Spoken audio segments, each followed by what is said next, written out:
My grandmother, Hinda Aliza Bat Yosef, was sent to the gas chambers the one time the gas chambers didn't work. Though the flame from the Shoah remains in the 20th century, we're still scorched by the pain and loss that it left in its wake. 2 generations later, though it's not a reality I could ever comprehend, it is one that continues to affect my life. Leading into this week's Parsha, we are told of a midrash of how Avraham went into the flames of the oven and emerged on the other side. And though he survived, his brother Haran perished in the flames. Surviving is no less of a trauma, and Avram carried the responsibility of taking on his brother's legacy in adopting Lot, Haran's son, and marrying Sarah, Haran's daughter.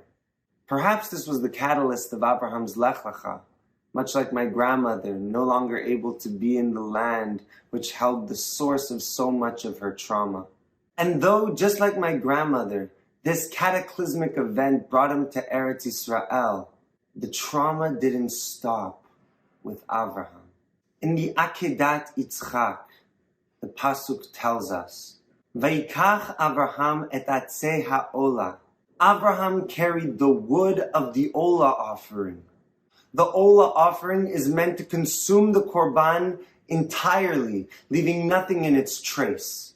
And it's said that Yitzchak carried in his own hands et ha'esh, the fire, and that which consumes, hame'achelet. We see that in a post-Ur Kasdim world, both Avraham and Yitzchak carried the burden of the trauma. But it doesn't stop there in Yitzchak's generation.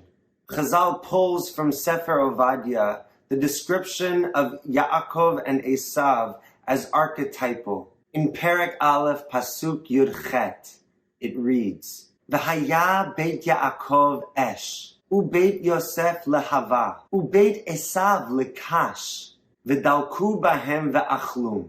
Perhaps slightly distanced from the epicenter of trauma, Yaakov, Yosef, and Esav carried different aspects of the trauma. And in some regards, it somewhat dilutes the pain that each of them can carry different aspects of the trauma and hold one another in each other's healing.